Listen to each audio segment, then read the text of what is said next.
Halo, Assalamualaikum. Halo.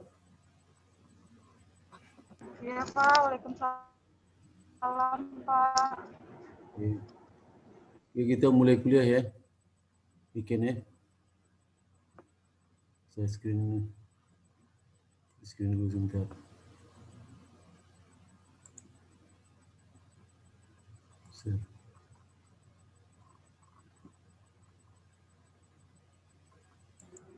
Ini saya Hani Pak, teman-teman yang lain masih mau join. Ya, ya. Cepat saya apa?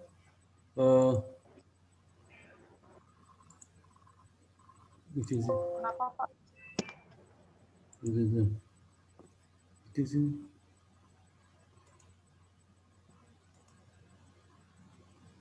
Itu.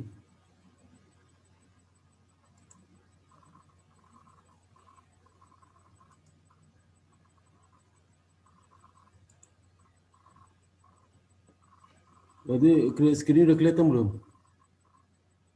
Screenshotnya? Sudah kelihatan Pak, Wah, sudah kelihatan. kelihatan ya? Sudah kelihatan, iya.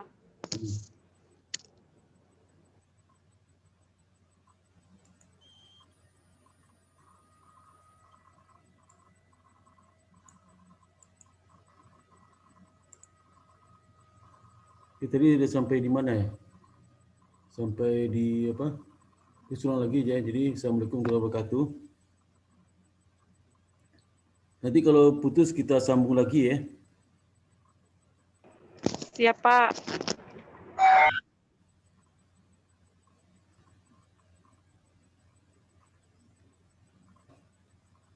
Jadi pada kesempatan ini saya akan jelaskan bab 2 liability liquidity management ya. Jadi aset dan hutang likuid yang digunakan oleh lembaga kewangan dibahas nanti, kemudian bagaimana trade-off risk and return di antara aset tersebut ya. Kemudian bagaimana lembaga kewangan itu nanti dapat memenuhi penarikan kredit yang diberikan yang telah diperkirakan sebelumnya atau yang tidak gitu. Jadi dia harus melakukan perencanaan cash flow yang akan dilakukan di ke depannya. Ada dua motivasi alasan penyimpangan aset likuid, yaitu implementasi kebijakan moneter dan pajak ya. Jadi nanti kita bahas mengenai liquid asset management, komposisi portofolio aset liquid ya. Kemudian juga terkait dengan apa? Dengan ini dengan trade off return risk bagi aset liquid ya. Kemudian juga liability management dari struktur hutang, liquidity dan hutang untuk lembaga keuangan itu ya. Kemudian berikutnya lah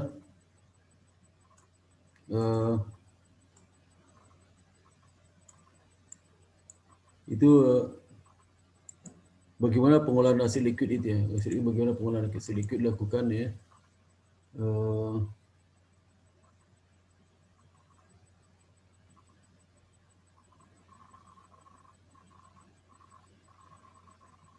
Jadi ketika risiko sebentar nih,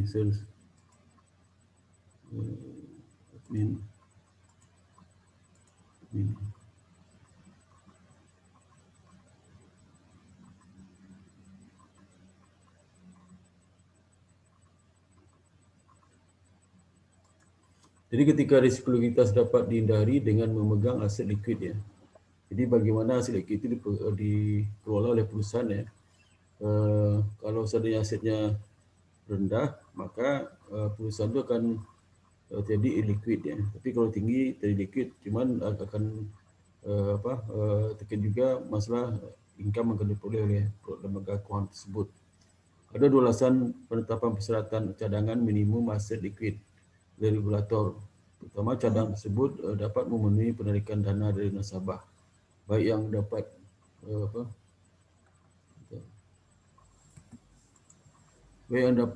diperkirakan maupun yang tidak dapat diperkirakan sebelumnya, dalam rangka implementasi kebijakan moneter dan pajak ya. Nah, kemudian alasan implementasi kebijakan moneter itu adalah dalam rangka untuk kalau seandainya kalau seandainya liquidity reserve itu rendah ya, minimum, maka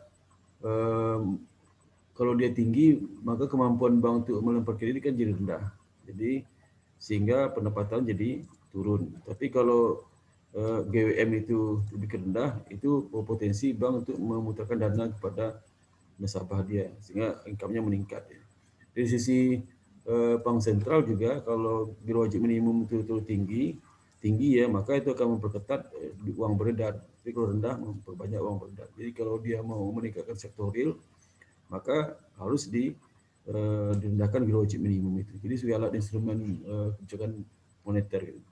Nah, alasan pajak lah sama juga, kalau seandainya giro wajib minimum itu dibikin rendah, maka bank akan banyak memberikan kredit kepada nasabah, sehingga terjadi peningkatan struktur real, menambah pajak pendapatan pemerintah. Dan komposisi portofolio dari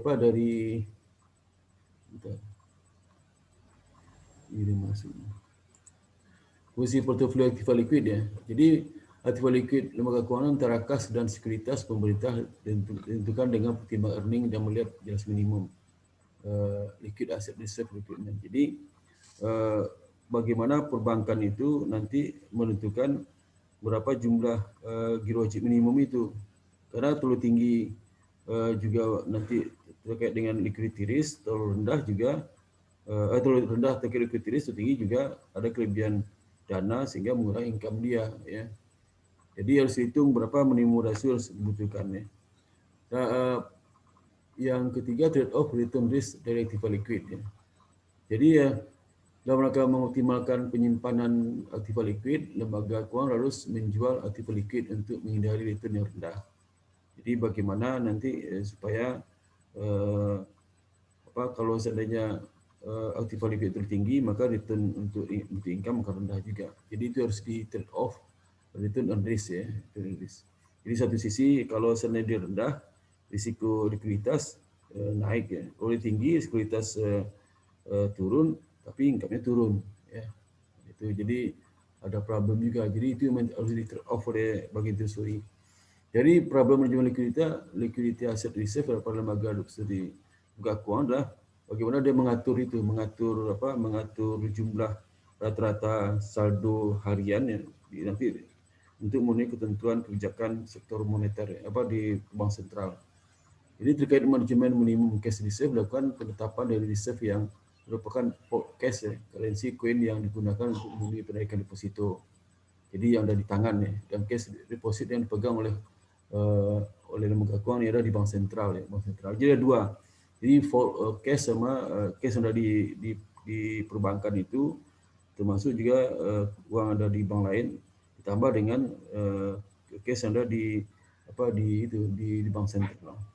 Jadi misalnya contoh ya, jadi dalam penetapan minimum cash giro wajib minimum itu, kalau di Amerika itu, kalau kita kan 8%, kalau dia itu misal kalau saldo di bawah 5,5 juta itu 0%, kalau 5,5 juta sampai 42,8 juta dolar itu 3%, kemudian di atas 42,8 juta dolar 10%.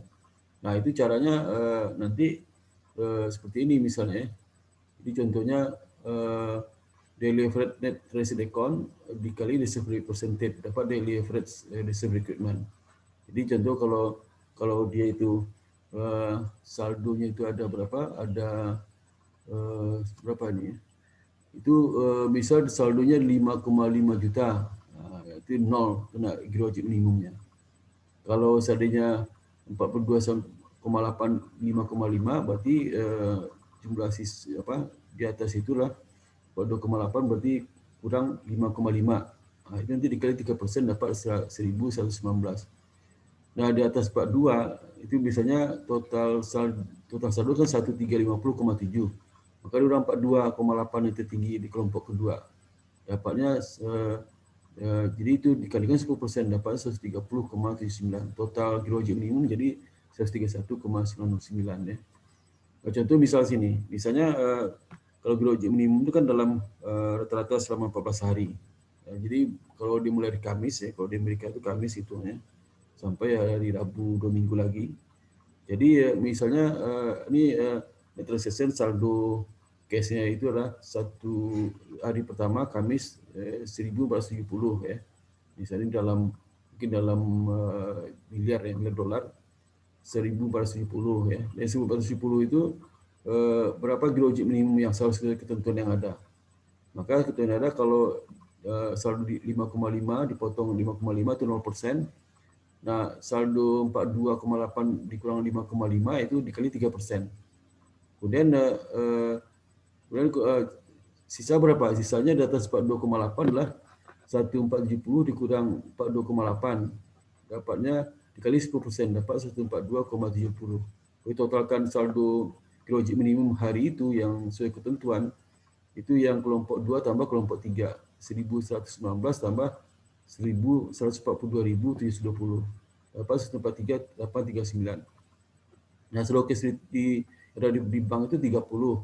Sehingga sedangkan yang seharusnya DBI berapa? Seharusnya kan 143.839 dikurang 30 dapat 113.839. Harusnya DBI seperti ini. Tapi dia punya saldo DBI cuma 98.000 ya. 4.000. Jadi kalau 4.000 itu artinya apa? Berarti kan kurang ya. 113 seharusnya 839, tapi dia ada di saldo di bank sentral cuma 8.000 ya. Begitu selesai hari kedua. Hari kedua itu saldo transaksi 1450. Ini transaksi ini adalah dana pihak ketiga ya, 1450. 150 itu dana pihak ketiga, dan 42,8 dikurang 5,5 itu 3% dapat 119.119 ya. Nah, kemudian sisanya 1450 dikurang 42,8 dapat dikali 10%, dapatnya 140 di row kedua nih, 140 720. 140.720. Dapat jadi kita totalkan 1119 tambah 140 720 dapat 141.839. Nah, kalau case ada di bank itu ada 28,0 ya, maka harusnya jumlah dana di bank sentral harusnya 141.839 dikurang 28 harusnya 113.839. Nah, saldo di bank sentral cuma 100.000 kan, kurang 13.839 dan seterusnya. Nah, nanti kalau ditotalkan berapa geologi minimum selama 14 hari itu saldonya harus dihitung ya. Itu 1491746 ini. Itu 1491746.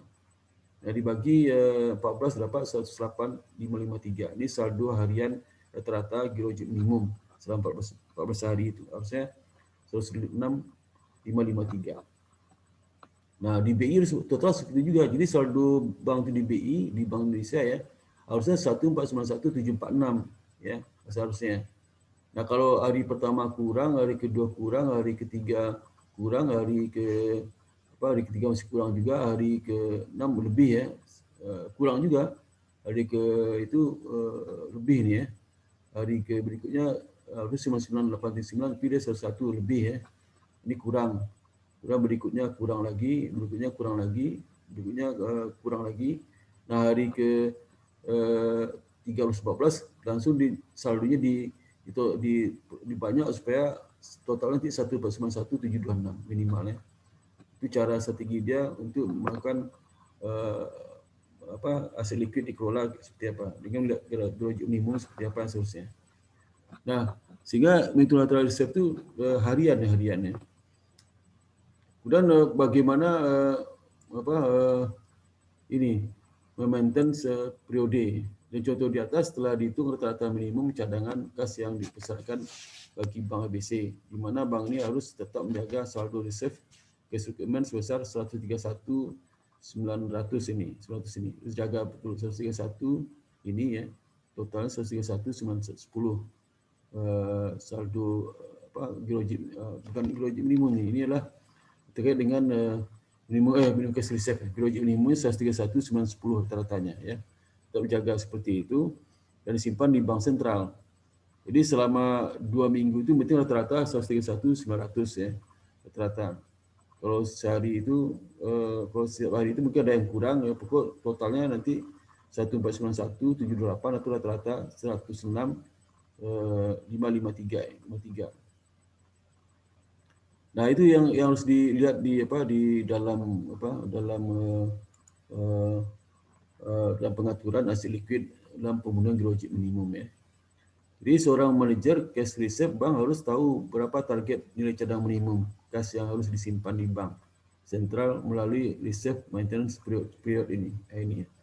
Dia harus tahu ini ya, berapa dalam 2 minggu depan itu jumlah cadangan cash harus dipenuhi totalnya. Totalnya 1491746 rata-rata 16553. Dia harus bisa prediksi ya. Prediksi. Nah, itu dalam maintenance period itu ya. Jadi manajer nanti harus tahu komponen forecast dari target reserve-nya. Harus tahu ya. Jadi misal contoh ya, misalnya dalam tabel 1 sebesar 5.025,36 juta rata-rata saldo target harian untuk deposit di bank sentral lah sebesar 106,552 juta ya. Nah, jadi 106,552 juta kalau tambah 25,36 juta ya yang forecast maka 131,99 juta ini ya. Ini. Jadi kalau yang di tanggal 5 juta, 36 rata-rata DBI 106,553, totalnya 131,910 ya. Itu. Ini diatur bagaimana rata saldo cash tangan 25,36 ya, 36. Kemudian yang ke itu understood overshooting dari reserve target. Jadi manajemen aset Alma itu harus melihat apa yang terjadi jika pada akhir periode reserve maintenance tanggal 12 Agustus contoh di atas dia terlalu rendah menetapkan minimum reserve-nya atau di atas bisa kurang dari 131,99. Akhirnya maka Bank Sentral mengizinkan jumlah error sebesar 4%. Jadi contoh dia targetnya harusnya kan 131,99 kenyataannya, tapi targetnya terlalu rendah. Rendah itu bisa toleransi oleh Bank Sentral terus kita 4%. Contoh misalnya toleransi itu 5,276 paling kecil dan paling tinggi 5,276. Itu paling kecil, kalau lebih kan nggak ada masalah. Jika reserve di dalam kondisi defisit dalam periode 2 minggu, maka lembaga keuangan tersebut harus menyimpan cadangan dana surplus untuk periode 2 minggu berikutnya. Namun jika defisit cadangan tersebut melebihi 4%, baru Bank Sentral akan memberikan penalti. Tapi kalau kurang itu masih maksimal 4%, itu nggak ada penalti. Kalau understood adalah dalam penetapan target terlalu rendah, manajer lembaga keuangan harus menimbang beban eksplisit dan implisit dari undershooting terhadap potensial benefit lainnya. Misalnya manfaat dari undershooting timbul karena tingginya kos yang harus ditanggung untuk memenuhi persyaratan cadangan cash minimum tersebut. Hal ini terjadi bila tingkat suku bunga tinggi dan permintaan dana di masyarakat cukup tinggi. Lembaga keuangan terus mentargetkan jumlah cadangan lebih rendah mempunyai dua cara. Yang pertama melikuidasi aset ya dengan menjual beberapa aset seperti treasury bill. Kedua meminjam di pasar uang. Jadi kalau seandainya dia terlalu rendah targetnya geologik minimum itu atau kefaktaan lebih tinggi dari itu, maka caranya adalah dia penuhi dari melikuidasi aset liquid lainnya. Misalnya dijual investasi dalam surat berharga, kemudian dipinjam di pasar uang, maupun risiko bunga lebih tinggi ya. Jadi cost dari overshooting memegang cash reserve melebihi dari minimum cash yang dipesarkan tergantung persepsi pada level of reserve untuk memenuhi penarikan deposit bank expected maupun unexpected ya.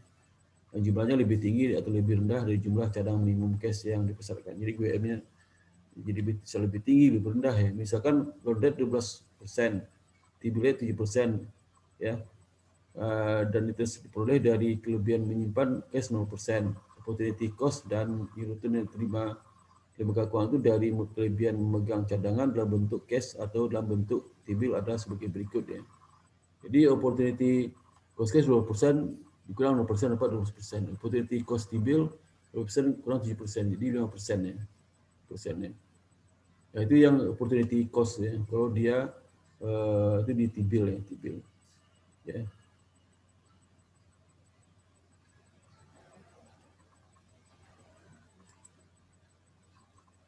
Dan bagi manajemen likuiditas seperti knife edge management problem.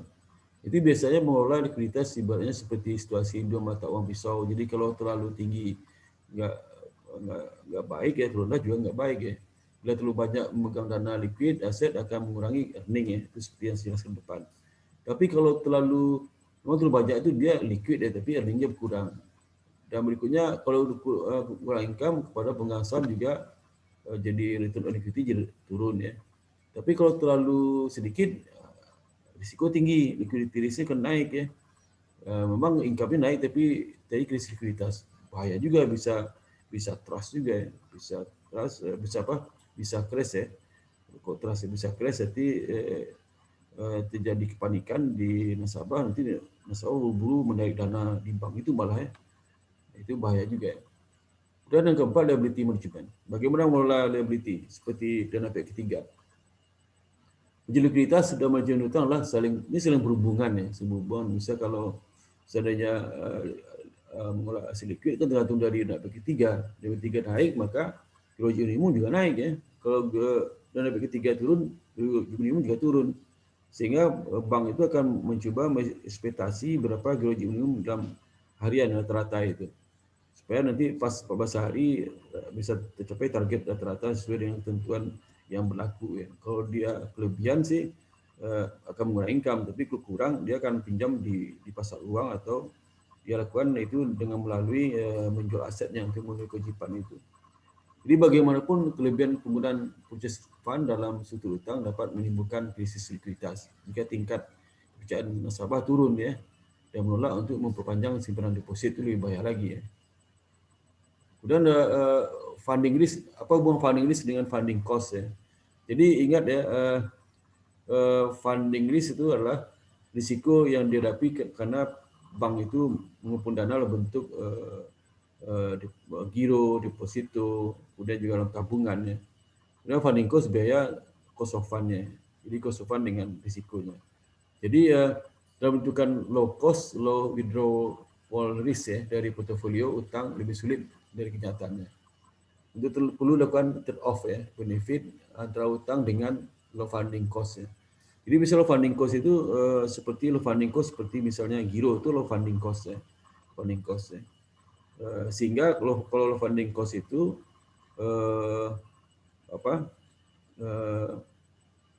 sehingga risiko juga rendah sehingga cost of fund juga rendah. Tapi biasanya kalau rendah itu jumlah sedikit ya. Dulu ada trade off. Seperti inilah misalnya. Jadi kalau seandainya trade off lah, kalau seandainya funding cost tinggi, biasa funding risk rendah. Ya, funding cost tinggi, funding risk rendah. Ya. Jadi kalau ini contoh misalnya, kalau seandainya dia di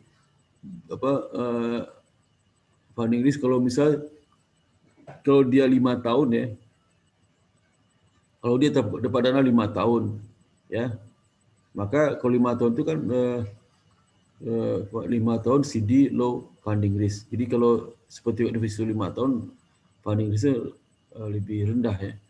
Tapi funding cost tinggi karena biasa biaya untuk mendapatkannya lebih tinggi daripada kalau seandainya demand deposit high funding risk ya. Jadi demand deposit itu seperti tabungan ya, itu high funding risk. Kenapa? Karena bank itu menyediakan dana sewaktu waktu kan. Kalau yang CD kan udah pasti 5 tahun boleh tarik ya. Jadi risiko untuk menyiapkan dana kalau ditarik itu lebih gampang ya. Tapi biasa funding cost juga tinggi ya, tinggi. Di dalam bagian ini akan dijelaskan bagaimana struktur pemilihan utang ya. Jadi dijelaskan secara detail karakteristik. Jadi ada dua ya, dimaksud demand deposit ya. Ini kan demand deposit kan tabungan. Tabungan itu dia withdrawal risk ya, risiko withdrawalnya itu diberikan oleh dia tinggi ya, tinggi. Kenapa withdrawal tinggi? Karena kalau demand deposit kan tabungan saat dia akan tarik ya. Jadi tingkat penarikan tinggi risikonya. Ini intensitas penarikan diperkirakan tertinggi pada akhir minggu ya. Itu diperkirakan 1 minggu hari libur, hari misalnya hari perayaan agama itu lebih tinggi ya.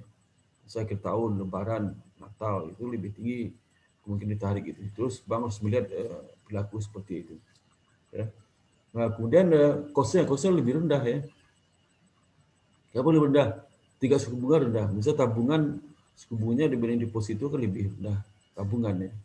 Tapi risiko withdrawal ini risiko tinggi ya, risiko tinggi ya.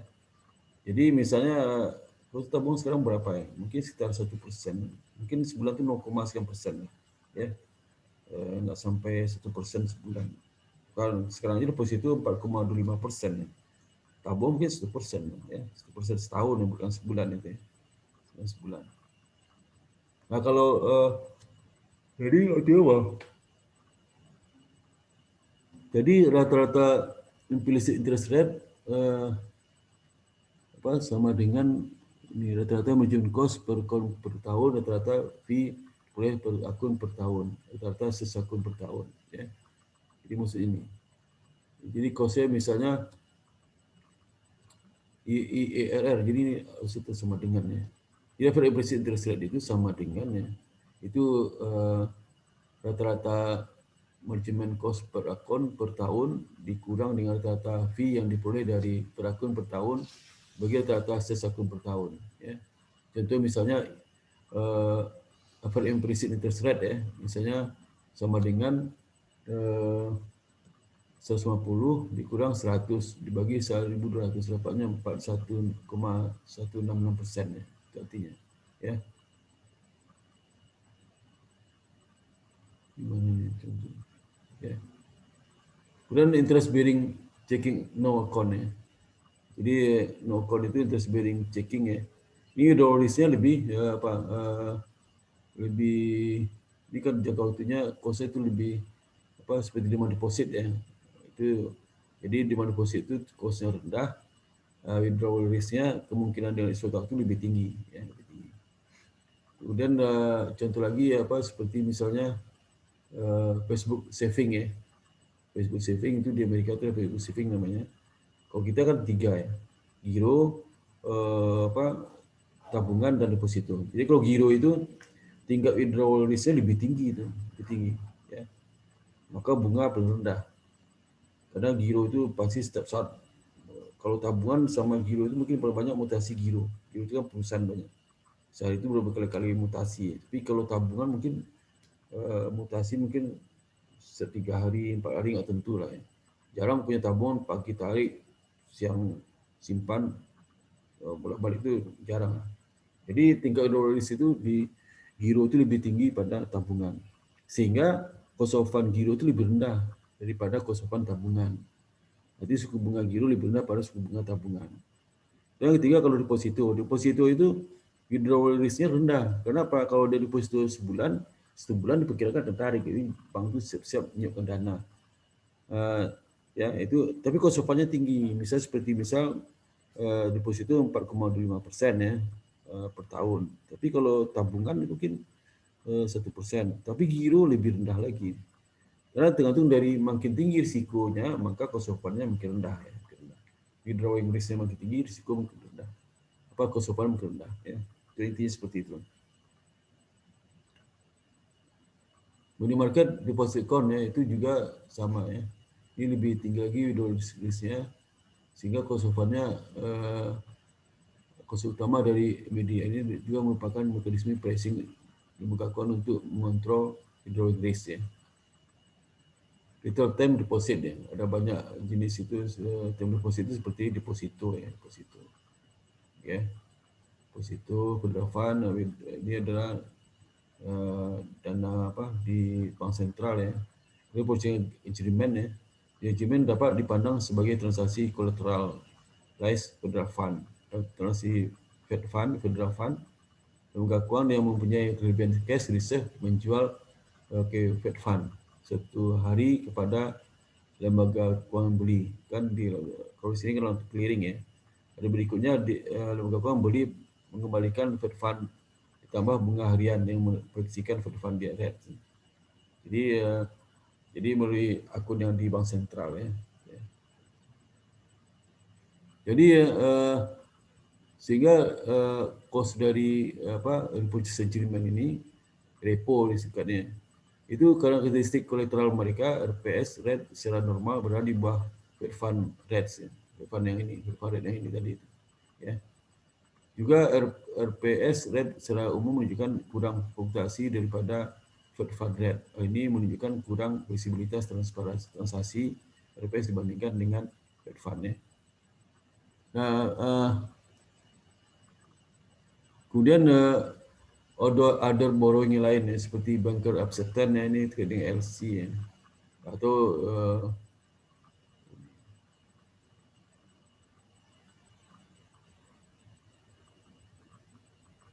ini 10 menit lagi akan habis ya, 10 menit lagi nanti 10 menit lagi nanti kita akan matikan lagi, nanti saya nyalakan lagi karena 40 menit ya setiap sesi itu. Itu contohnya ya. Itu struktur likuiditas hutang bagi lembaga keuangan ya. Jadi misalnya itu cash ya, kalau di lembaga keuangan itu 60-an, cash itu rata 20% ya.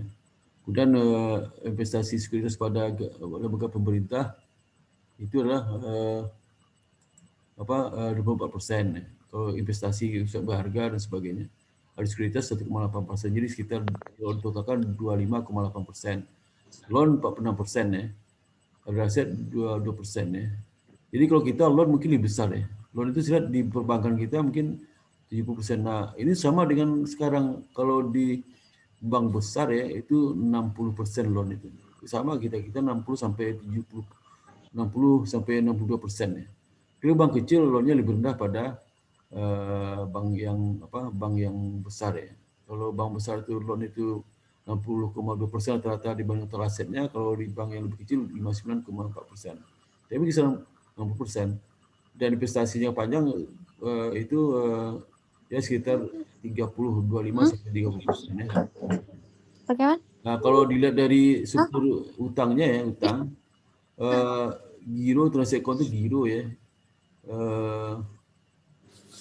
Giro dan seperti apa deposisi tabungan ya itu 10%. Kemudian kalau retail term deposit ya, kita kalau di Indonesia itu yang terbesar tabungan, kalau di bank nasional tabungan. Kalau di bank-bank asing itu yang paling besar porsinya pada sertifikat deposito ya.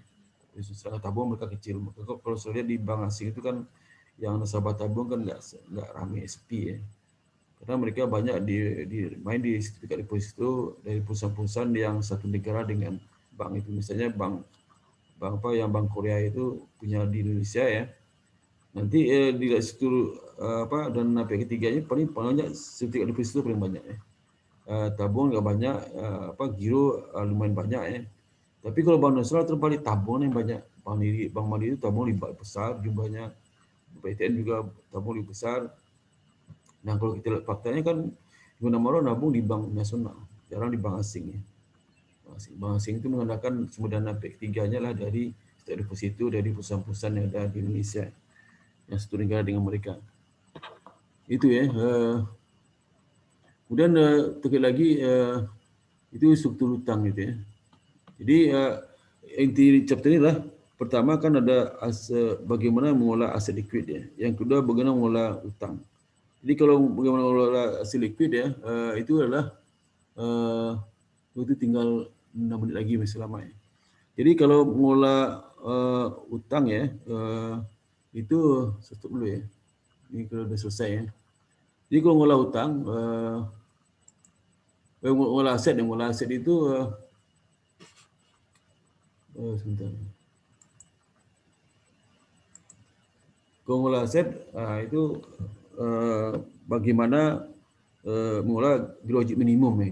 Jadi jangan sampai aset liquid itu di atas giro wajib minimum dan yang juga di bawah giro wajib minimum. Kalau di atas giro wajib minimum maka kelebihan likuiditas memang likuiditas rendah tapi income-nya turun. Tapi kalau giro wajib minimum itu di bawah saldo cash di bawah giro wajib minimum, maka likuiditas naik, income-nya naik, likuiditas naik, maka income juga naik ya.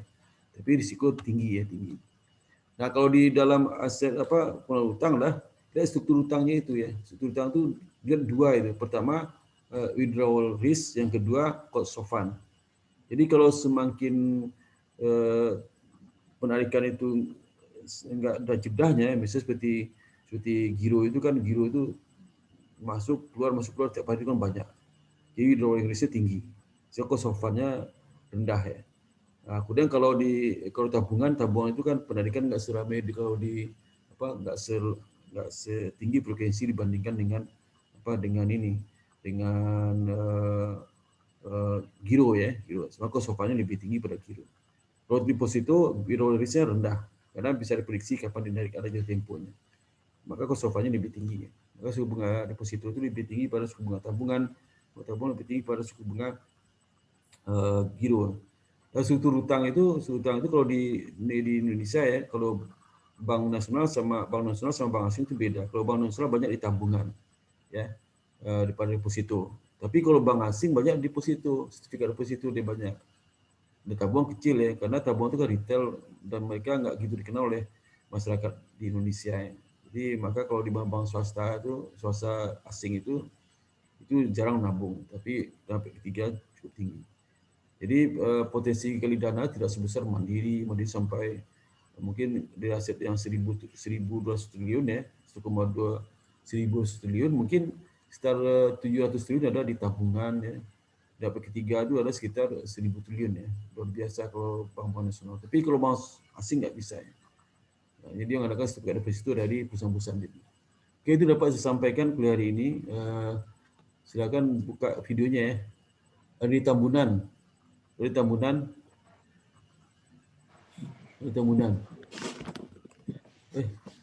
Tambunan mana? Iya, Pak. Buka video sebentar aja ya. Dan Neno ya. Bentar, itu lagi kelas. Neno, kemudian Gilang Haidar. Dari depan nomor 5. Vita, buka itu saya, nanti dokumen saya yang hadir siapa aja ya. Kalau nggak dibuka, Udah buka video, Pak. kalau nggak dibuka videonya, nanti rekamannya nggak ada orangnya, kosong ya. Udah, Pak, udah buka video. Maaf, Pak, habis jogging. Ya, Niken itu dulu buka videonya. Nanti kalau nggak buka videonya, rekamannya nggak muncul anunya, nama orangnya. Ya, jadi saya tahu yang hadir siapa aja ya. Bakar orange ya. Ini Cak juga nih, buka videonya. Udah belum, Nam? Ya. Aku udah buka Bapak, ini nih Ica yang cantik. Langsung jangan di depan bakso. Iya. Aku udah nengok nih. Ini, Belum datang. Eni, Jepmi, Vita, Niken, Ini udah, Pak. Ini udah hadir. Gilang Haidar. Jadi hadir 1, 2, 3, 4, 5, 6. Sini aja, jangan ke jalan raya sana. Sini gitu. Iya, udah itu bilang depan rumah nomor 5 kata dia udah. Siapa itu? Tadi mut, Ita. Waduh ya. Ada pertanyaan nggak sampai sini? Ada pertanyaan nggak sampai sini? Ada nggak pertanyaan? Belum, Pak. Itu Google udah nyala? Google udah nyala belum? Belum ya? Google? Bukan itu. Google udah nyala belum? Belum ya? Kurang tahu, Pak. Apa? Kurang tahu, Pak. Salah alamat nih. Kurang tahu, belum tahu, Pak. Oh iya, aduh. Jadi nanti rekaman itu nanti saya mau masukkan rekaman ke YouTube nggak bisa karena YouTube saya Google. Bentar. Google Besok coba, Pak. masuk ke YouTube ya. Di kampus kayaknya udah bisa deh, Pak. Udah bisa Buka ya? kampus. Saya udah bisa. Iya kayaknya, Pak. Oh, ya. Saya berarti udah bisa buka nanti saat tes. Saya udah bisa, Pak. Oke, alhamdulillah ya. Tahu nih rumah siapa warna oranye. Nanti saya upload di YouTube, nanti bisa saya share ke Google Scholar ya. Scholar. Ya Google apa? Google. Oke, Pak. Classroom ya. Kira pertanyaan sampai sini? Google Classroom. Ngapain sih, no? Pertanyaan nggak? Cukup aktif banget. Ica, ada nggak? Didikan, si Ruli, Ica nama hilang lagi tuh. Ica, si Belum, Bapak. buka video sebentar, biar kelihatan di rekaman. Bapak, udah saya buka videonya. Mana nggak ada orangnya? Lo ini Bapak nih, saya pakai masker tuh warna putih. Oke, kalau nggak ada pertanyaan, sampai sini kuliahnya. Alhamdulillah. Assalamualaikum warahmatullahi wabarakatuh. Ya. Waalaikumsalam Ini absen udah, Pak. Ya Bapak kan belum absen, Pak. Ya, saya juga belum makan nih. Absen udah, Pak. Gini aja, Pak. Tapi itu kan misalnya videonya. Makasih, Pak. Oke, buka videonya. Rekaman kalau Bapak lagi lempar jumroh ya, Pak? Nanti Pak kabarin lagi nih. Nggak tahu abangnya nyasar. Capek banget. Rulita, 8 Apa? keuangan udah sampai mana? Ih, nggak jelas. Ngomong di grup aja. Pak, udah saya izin live ya, Pak. apa? Oke, Pak. Saya Bapak izin live ya, Pak. Makasih banyak, Pak. Makasih. Oke, Pak. Izin live ya, Pak. Makasih, Pak. Assalamualaikum, Pak. Bapak, makasih banyak. Selamat malam, Pak Sparta. Tidur yang nyenyak ya. Jangan lupa mimpin aku. Aduh.